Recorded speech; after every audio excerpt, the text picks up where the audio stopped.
Thank you so much for joining me this morning, Luis. For those of you who are just getting to know you for the first time, tell us a little bit about yourself. Okay, well, thanks for having me. My name is Luis Fernandez, a Cuban-American, first-generation American. Moved here to Miami back in 1987 when I was like a little kid in middle school. And by trade, I guess, we're musicians. And we tried to make it in the music scene back in the 90s and had a little bit of success for a little bit of time. And then I met my wife and we started having children and having a family, and we both agreed that life on the road and that kind of lifestyle just wasn't conducive to having a family. And we decided towards the end of the 90s like that we were gonna just walk away from the music stuff and see what else we could do. And being from Miami, I remember all these super hot trendy restaurants that would pop up in South Beach. And this is even back then, it was like a $35 Caesar salad, and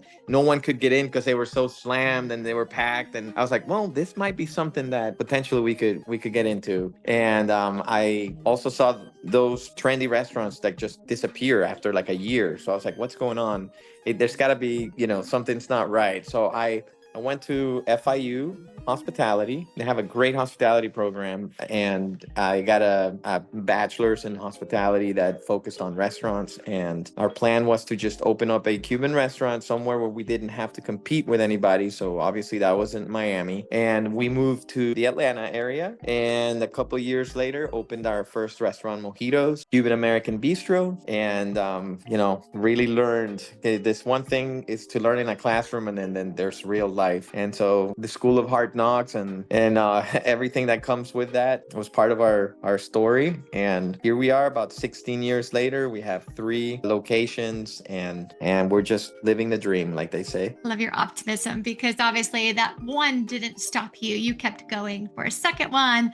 And then the third is a sister brand. It's not a Mojitos. Can you tell us a little bit more about that concept? That's right. Yeah. So the third brand is called The Crossing. Crossing Steakhouse is an old train station that's in historic downtown Norcross, right by the railroad tracks. And the trains don't stop by anymore, but they still pass by quite often. So it gives it a unique characteristic, and it's just modern American cuisine with a little southern flair. And so we had a chef when we first opened up create a great menu for us, and items like the fried green tomatoes and stuff like that goes over really well around here. And we've been there for 10 years actually. As of 2 days ago was our 10th anniversary. That's right. Whoop. And it's very close to the Mojitos, the Cuban restaurant, so it was very easy to manage both of them because they're very, very close to each other. And so we're currently looking to expand either the Crossing concept or the Cuban concept, because that's like the easiest one, but we'll see. We're looking into it. It's a little tough right now, just the way the economics are, interest rates and all that. So we're just cautiously, but we're trying to get into expansion still cautiously. So tell us a little bit about what makes Mojitos so unique. As you started obviously in the downtown Norcross location, you were obviously able to expand. I think one of the unique offerings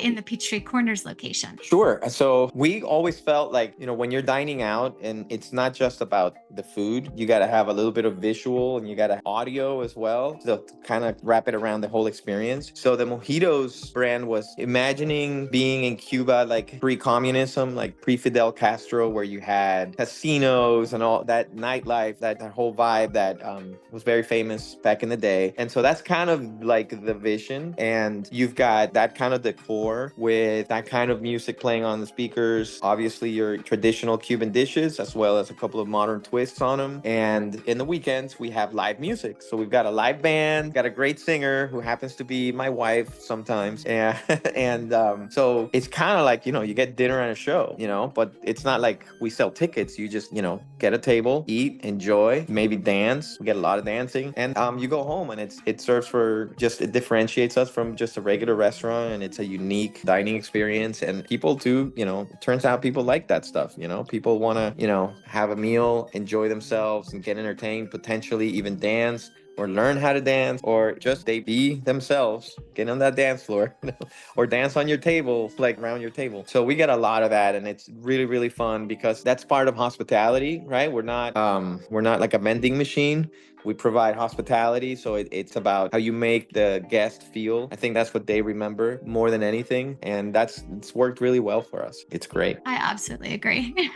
Awesome. I'm a little biased. I'm a big fan as well. Help me understand what you think the biggest challenge has been in running multiple restaurants, and how have you overcome it? To me, the biggest challenge is the people, having the right team and having the team buy into your culture and your vision. Because for the first 6 years, I think we were the first person in and the last person out. And we felt like there was no way we could get out of the building, kind of felt trapped for a little bit. But at least for those first 6 years, everyone that was in the building understood and bought into the culture to the point whereas, it's been many, many years since we're like opening and closing and running the day-to-day stuff, but the culture is still there. And so to me, the people, because the hospitality is the people business. We're in the people business, and that's unique, right? Everybody's a unique individual. Not everybody has it. And so that's one of the toughest challenges, right? Is keeping people motivated, or finding the right people, keeping them keeping them motivated, and continually, just building from that. You need more people. Obviously there's more challenges, but to me, the biggest one is just having the right people in the right places. I couldn't agree with you more. I just read a book recently. It was called Who, Not How. Obviously, you figured out the process, the flow, and the how. It's putting the right people in place to make that, give you the ability to grow. Absolutely. I mean, how many times have you gone to a fast casual spot that just popped up in a cool mall, and you're like, wow, the decor is phenomenal, the food is good, but everybody's rude, or you got really bad service, and you're looking around. And I mean, when I see that, I'm like, okay, so this is a really good concept that someone tried to scale up, but they didn't have the people, right? And so I'm not going back there. I don't want to be treated like, crap, or just wait an hour for my certain. It's like you see where they had the right idea, but they didn't have the people, and then lo and behold, 6 months later, they're not there anymore. And it's like you either have to be there as an owner, or you have to be able to provide or communicate to the staff, what the culture is, and they have to buy into it. They have to get into it, and, be very, very truthful to what they're doing. And yeah, it's not as easy as it looks. I find that it's often hard to teach hospitality. Either people want to serve others or they don't. And so trying to find those that are in, hospitality, that want to be in the service of others, is very important. Yeah, I mean, it's like I said earlier, you either have it or you don't, right? Some people, especially when they're hungry, get a little, it's like the Snickers commercial, right? You're not you when you're hungry. And so a lot of times people are snappy, or people just speak a certain way. And you got to be able to just understand, okay, either this person's hungry, or this is just the way they are, or they know what they want, they're very assertive. And so people just can't take, being spoken to in a certain way. And you'd be surprised if you just let it go one ear out the other, and you focus on what you're trying to do. Next thing you know, they're polite and they're nice and they're really, thankful, and they're your customer for a long time. So some people just can't handle that. And that's, I think, the hard truth, right? So you got to have the people. So beyond school and learning the industry through education, who would you say has been your biggest influence or mentor, and what was the most valuable lesson they taught you? Well, I'll start with my grandfather, who did really well for himself later on in his life. So I always, when we went into business for ourselves, we basically cashed out our retirement account and put all of our life savings in there, all the equity in our house. And you really have to take a risk, right? And it's very scary. And I remember my grandpa had to leave Cuba in the 60s. And I remember he used to tell us, well, I had to start over and I was 43. I had to start from scratch. So when we started, I was in my late 20s, early 30s. So I go, well, if I fail or if something doesn't work out, like I still have like another 15 years, and my grandpa did really well. So that, and his work ethic and how he conducted himself in business was really, I guess I would say that's really my moral compass. And I would have to say my grandparents were that for me. And then along the way, I've just met some great people. I found that some of the most successful entrepreneurs have a really, really high level of integrity, and they're not scared, or they're not intimidated by helping someone out, even someone that you consider a competitor. And so there's been 2 or 3 business people that have taken the time to answer some of my questions. And yeah, so it's been great to just be in the presence of people that are very, very humble, and they are very, very capable. You just wouldn't know it, and very, very quick to help or lend a helping hand if you need it. I Yeah. tell my team often that, if for whatever reason we're not chosen after we do a pitch and another team is chosen, I said, don't worry, there's plenty of money out there. I wish the team that they chose well. I'm sure it's going to be great. And there's more doors to open for us. Right. And imagine someone from that team reaches out to you guys and asks you a question, and you're like, well, I'm not, now you want me to help you. And so you can see how, some people back off of that kind of stuff. But if you conduct yourself with integrity, ultimately, I think good things really come your way. It's like a universal law. So Good karma. Yes. yeah. So For sure. what is the message or impact that you hope to convey through your work? I mean, at the end of the day, we're just feeding people, providing a space for people to have a good time. So I would love to think that in our dining rooms, we were that space that didn't quite substitute, but kind of took over that dinner table that Gen X and people before them, had every night during dinner. You have those conversations with your family. That's when you get to catch up and communicate and share experiences. And I would love to know or to think that we were able to provide legitimate spaces for that, for family, for communal, for business meetings, to have, legitimate, great spaces for that. I mean, I would say that the majority of the times that I've been there, you don't have a 2 top or a 4 top. You have a 10 top, you have a 15 top. So it does seem to be where families get together and go out for dinner to, just enjoy really good food, good music, dance, but also reconnect. Yeah, absolutely. I mean, that's just the way it is right now. Not less people are cooking at home like they used to. And so there's still, hopefully for a while to come, there's still a need for that in the marketplace. So if there's a youngin that's looking to get into hospitality or sees you in action with, 3 locations and looking for more, what guidance would you offer them? Well, again, it's kind of like you either have it or you don't. So I would say, are you ready to grind? You ready to grind the first couple of years? I mean, it depends on what level they're in, but it 100% can be done if you got the right mindset and you've got the stamina. So I would just be sure that, that I would assess that they have, in fact, the stamina and the mindset for this kind of endeavor, and if they do, then I think that's like more than half. As long as you're there, you will succeed. I think it's certainly when we have mentors like you and role models that we're watching you kind of do all the touch points in the restaurant. You serve as a guide to the folks that are, under your umbrella. They see you in action. You try to do what you can, and obviously, what are we? I'm a small fish here in a big ocean. There's plenty of more successful restaurateurs out there, and so, yeah, I personally believe that it's our duty to help those when they ask you for help, right? It's not like I'm going out there offering my services. I'm just saying, if somebody asks you for help, just like sometimes I come to someone for help, you want somebody to say, sure, I got you. So beyond challenges with labor and finding the right people and putting them in places, what are some of the other challenges you see or growth opportunities in food and beverage in the next couple of years? Challenges will always be the cost of labor, cost of foods, rising rents, because at least in our concepts, we're middle class, right? So we're not a discount value spot on the side of the road, and we're also not a very high end, for very high end people. So rising costs of everything is very, very tough. So to that, I would say managing cash flow, having a system where you manage your cash flow is one of the most important things. Obviously, profitability is number one, but this is a very close second, because you can be profitable, you can still start bouncing checks and get yourself into a hole. So managing cash flow is a biggie.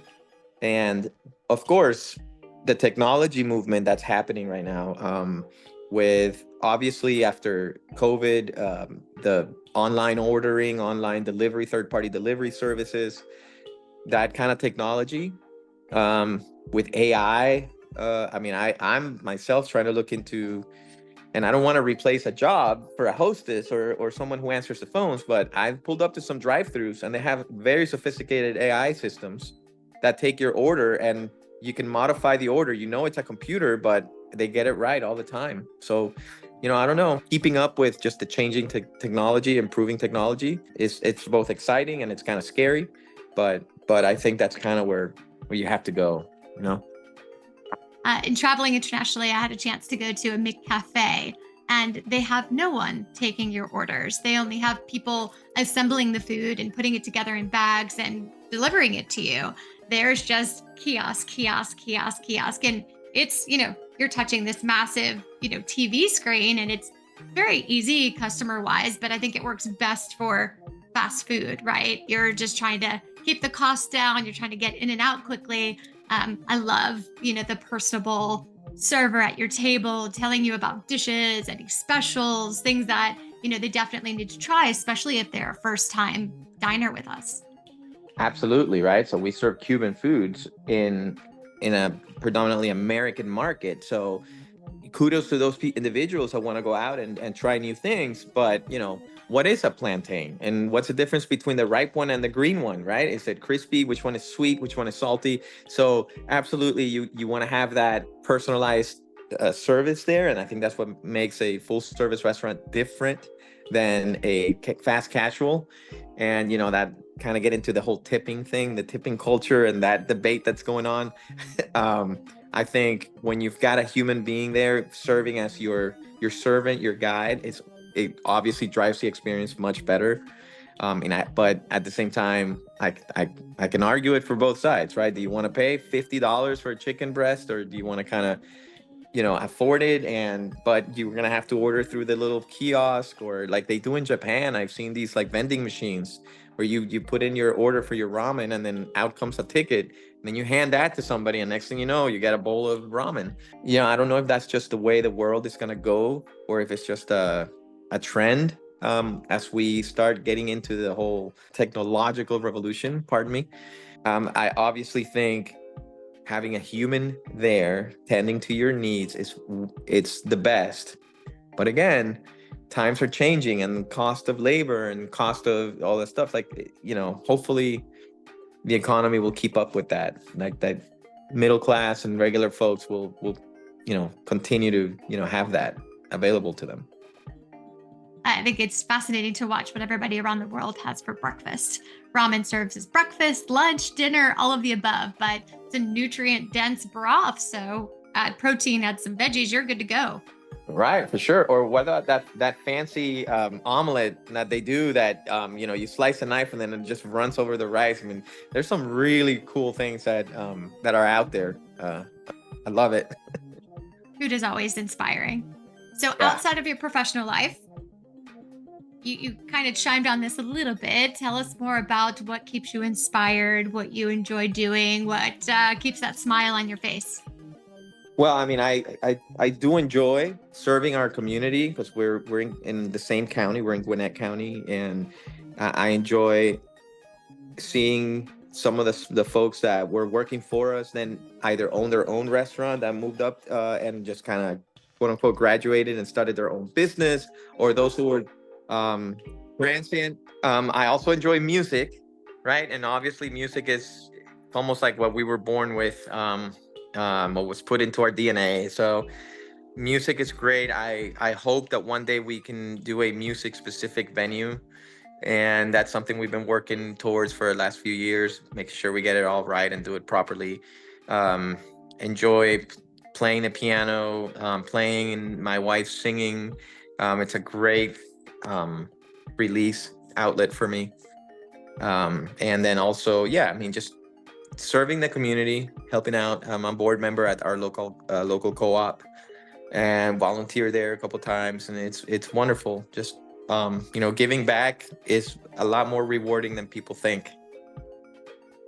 Well, you're in hospitality, so it's a perfect venue, right? Yeah, I tell people that I serve those who serve others. And so just making sure sure. that they're taken care of and they're taking care of their business, that they're not, in their day in, day out when a chef calls out. So that way they can look at the overall picture and figure out how to grow, how to do better, etc.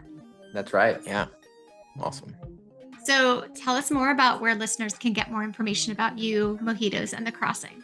We're trying to increase our web presence and our social media presence. So on Instagram, we're at Mojitos ATL. And then obviously mojitosbistro.com is our main website, and thecrossingofnorcross.com is our website there. You can catch my wife singing, and I'll be playing the piano most Saturday nights in the Peachtree Corners location. And yeah, just living the dream, like I said. My name is Luis Fernandez, and you're listening to Hustle and Heart.